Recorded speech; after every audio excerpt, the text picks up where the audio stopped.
bir qism kishilar menga doim o'zining ishlarini o'ng kelmayotganligini. Bunday qilgan vaqtda shuncha tirishibmi, o'zi o'ylagan maqsadga, o'zi o'ylagan natijaga erishmayotganlik inkas bildirdi. Bugun men mush to'g'riliq so'zlayman. Masalan, ba'zi kishilar shuncha to'y qilsa va to'y qilish tirishadi. Biroq to'y qilolmaydi. Yoki to'y oz qolgan buzib ketadi, yoki uy sababli, yoki qarshi taraf, yoki ma'lum sababdan bu to'y bo'lmaydi. Hamlet uning to'y qilishga butun sharoit to'shqan. Yani ba'zi odamlar bor. Ularda iroda bor, tirish ro'yi bor, pul tepish orzusi bor, tirishadi, pul topsin bor, ammo yanla pul topolmaydi. Yani bir qism eng to'y qilgan ayollar bo'ldi. Ularning farzandlik o'g'zi keldi. Balliq o'g'zi keldi. Balliqlash uchun ham tirishadi. Badan sapasi asosiyatini tushidi. Hech qanday masala yo'q. Biroq yanla balliqlanmaydi. Biz oldi bilan shuni bilishimiz kerakki, biz har qanday bir ishni maqsad qilganda yoki har qanday bir ishni qilishni qaror qilganda ikki ziddiyatlik hissiyot, ikki mavdun chingan, contradictory feelings deymiz. Ziddiyatlik hissiyot tang mavjud bo'ldi. Bu deganlik xuddi oldi degandek, u to'y qilishni xohlaydi, to'y qilish uchun tirishadi, to'y qilmoqchi bo'ladi. Bu vaqtda to'y qilishni xohlamaslikdan iborat hissiyotmi tang mavjud bo'ldi degan gap. Pul tepishni orzu qildigani, pul tepishni xohlaydi, pul tepish uchun tirishadi.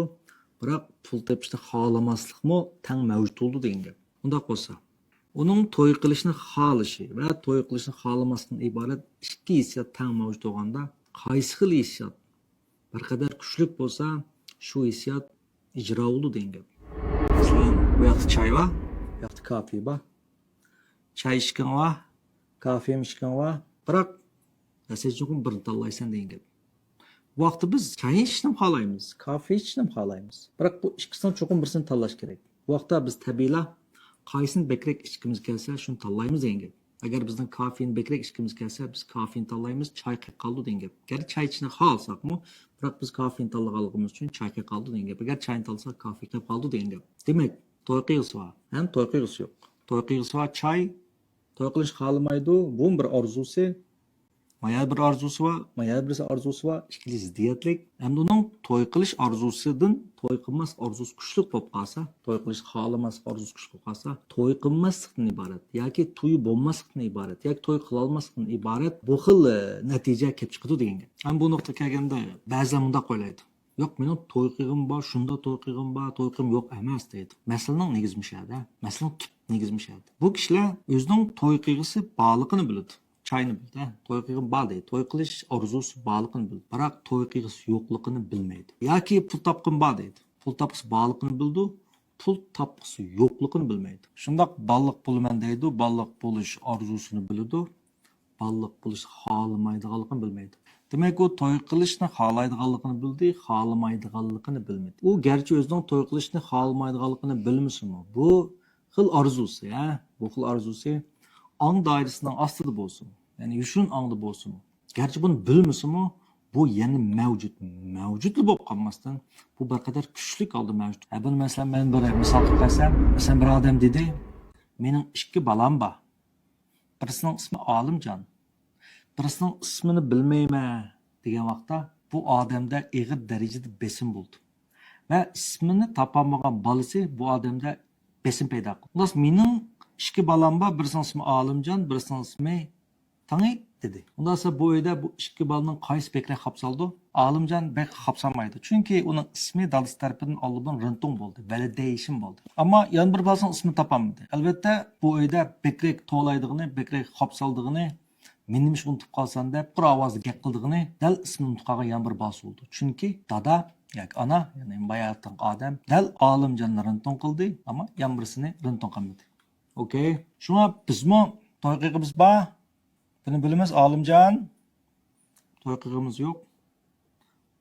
Masala ma'ni bilmaymiz. Bizning bilmagan mush hissiyotimiz xuddi bayatdan misaldiki, o'sha odamning ismini topolmagan balasi o'xcha qapsaldi, besim paydo qildi. Ham bu g'alaba qildi. Mana bu yushun ongning kuchi hisoblanadi. Unda qo'sa bu odam qanday qilish kerak? Nayt aniqki bu odam ismini topolmagan yana bir bolasini rintung qilish kerak. Voy, uning ismi Asqar degan vaqtda Asqarjon, ya'ni allabir rintung bo'lib qolgan ma'isiyat, to'y qilishni xohlamaydiganlikdan iborat yana bir bolasi Asqarjon ondan qapsilishdan to'xtaydi. Biz buni reconciliation deymiz. Bu to'xtagan vaqtda Andın toy qilishdan iborat ma orzu bir qadar hukmron o'ringa tushidi, ijro bo'ldi degan. Unda qolsa u odamga bir balamning ismi Olimjon, birisinin ismi Asqar deb oxir topdi. Bu ikkisi reconciliation bo'ldi. Unda qolsa biz xuddi mushukka balamizga o'xshab to'y qilg'imiz bor, to'y qilg'imiz yo'q. Liqimdan iborat. Mushu balamizni qandoq eslaymiz? Shundoq bir narsa esingizda bo'lsin, odam o'ziga shundoq foydaliligini bilib turibmi, biz bir ishni qilmagan bo'lsak, masalan, to'y qilishni xohlamaslik. Hamma to'y qilishning foydaliqi, pul tepish foydaliqi, farzand qilish foydaliqi, orzusi bor.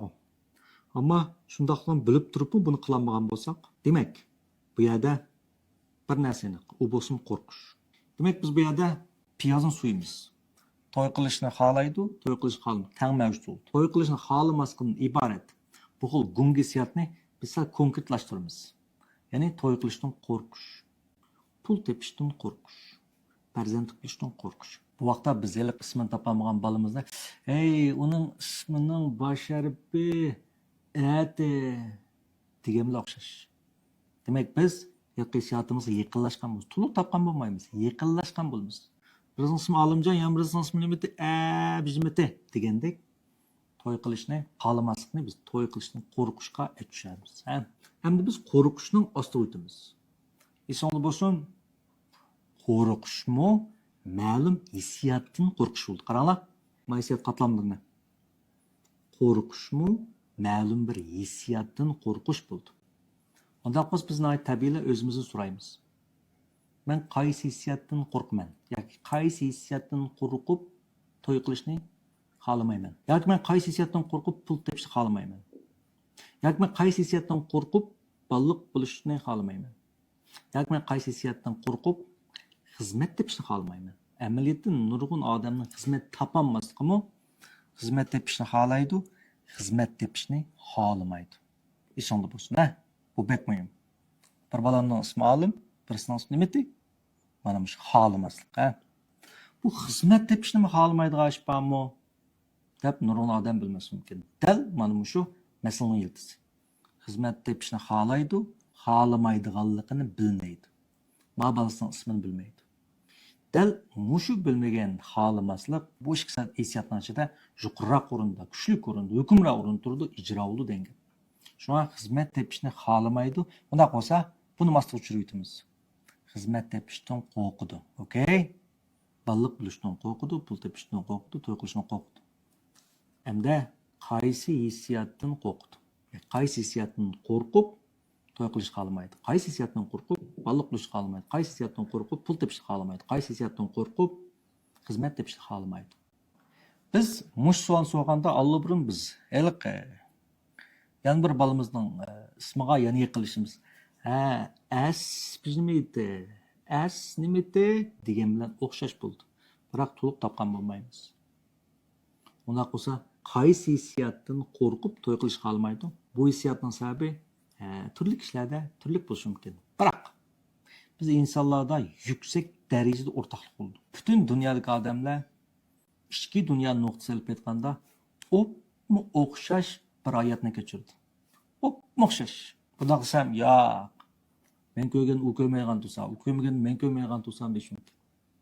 Ammo sizlar uchirgan ishlar o'xshash bo'lmagan bilan uchirgan ishlar orqali bizning ichki dunyomiz shakllangan hissiyot o'xshash bo'ldi.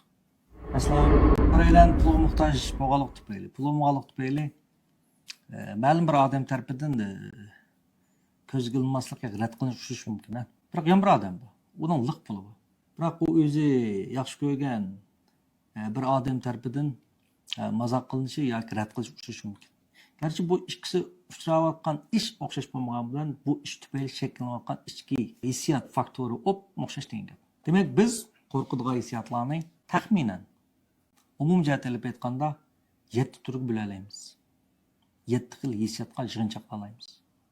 Yana bir o'quvchim o'zining to'y qilmasligini mushkul analiz qilib, eng oxirida o'zining ayollar tarafidan oldinishdan intan qo'rqadiganligini aytdi. Demak, u to'y qilishni xohlamaydi, to'y qilishdan qo'rqidi. Qaysi hissiyotdan qo'rqidi? Oldinish hissiyotidan qo'rqidi. Demak, bu odam hayotining asosli qismida, umumiy yashash prinsipida aldanmaslikni asos qildi. Uning butkul ruh energiyasi aldanmaslık uchun sarf bo'ldi. Demak, ayollar tarafidan aldanmaslik buning eng kuchli arzusi. Eng kuchli arzusi. To'y qilish bu odam uchun aldanishdan derak berdi. To'y qilmaslik aldanmaslikdan derak berdi. Demak, buning haqiqiy kuchli arzusi aldanmaslik tang to'y qilmaslik. Demak, biz boshda misol qilib aytgandek, to'y qilishni xohlaydi, bu arzusimi bor. Cho'nglab ketdi, 38 kirdi, do'stlar o'xshi, balla qo'g'isi bor, oila qurg'isi bor. Ammo qalbining ostida to'y qilg'isi yo'qlik arzusi. Aldanmaslik arzusi, to'y qilmaslik arzusi. Shu tangmasmi? Bu bekrak kuchli. Gerçi bu kuchlik arzusini o bilmagan taqdirdimi? Bu yanıl nima deganda, uning hayotida muhim bir kuch hisoblanadi. Qaysi hissiyat kuchli bo'lsa, shu hissiyat ijro bo'ladi. Bu odam mush nuqtaga kelganda o'zining qo'shmoq hissiyatining va qo'shmoq hissiyatini shakllangan qo'shmoq orzusining ikkilisini topa oldi. Xuddi bu yerda misol berganda qadam bir bolamning ismi Olimjon, bir balamning Asqar dedi. Onun ichidagi jiddiylik, onun ichidagi besim, onun ichidagi tashvish darhol pasaydi degan gap. Demak, bu odam o'zining to'y qilishni xohlaydigan orzusini bildi. To'y qilishni xohlamaydiganligini cho'nqur tunib yetdi. Xuddi u Asqar deb, yana bir bolasini rintun qilgandikin.